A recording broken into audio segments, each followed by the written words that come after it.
Two pink lines. One ugly truth. 8 months of betrayal unraveled under hospital lights. 3 years later, they're back in my inbox. I used to believe trust was unbreakable. That was the lie I told myself while building a life that looked perfect from the outside. 5 years together, a cozy home. Weekend routines we could recite in our sleep. We with a couple people envy, until I ruined everything. It started small. I felt the shift long before I admitted it to myself. Conversations grew shorter, silences longer. I told myself we were just busy, stressed, tired. But the distance between us stretched wider with every fake smile, every forced laugh. I stopped reaching out. My partner stopped noticing. And then someone else did. At first, it was nothing. A coworker who made me feel seen. Someone who asked questions and actually listened. I told myself it was harmless. But the first mistake never feels like the mistake when you're lonely. One drink, one touch, one night. I promised myself it would never happen again. But it did. Again and again. I told myself I'd end it. After the holidays. After their big project. After one more time. But the truth was, I didn't want to let go of either lie. I became someone I didn't recognize, a liar, a coward. I watched my partner fall asleep beside me every night, completely unaware, and hated myself more with each passing day. Then, the test showed 2 pink lines. And suddenly, every lie had a deadline. I couldn't even process it.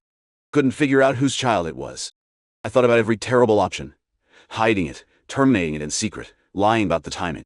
But the truth was a ticking bomb, and when it finally exploded, it did so in the most brutal way. I started bleeding one night. My partner rushed me to the hospital, holding my hand like they still believed I deserved their love. And under those sterile lights, with doctors asking questions I couldn't answer without tearing our world apart, I told the truth. 8 months. That's how long I'd been lying. I watched my partner's face collapse in slow motion. They didn't yell, didn't cry, just left. Quietly. Like all the air had been sucked out of the room. They were gone before I got home. Half the house empty. No note. No goodbye. Just gone. I lost the pregnancy, my relationship, and the future I thought I had. Friends disappeared. Family couldn't even look at me. And I deserved every second of it. I spent months in that empty house, punishing myself. I lost my job. Stopped answering my phone. Stopped living. I thought about calling them 1,000 times. I only did it once. They picked up. I couldn't even speak. And all they said was, "I can't be the one to help you through this." Then they hung up. For good. I hit rock bottom that night. But sometimes that's where you have to land to finally start climbing out. I found a therapist. I started telling the truth, not to anyone else, but to myself.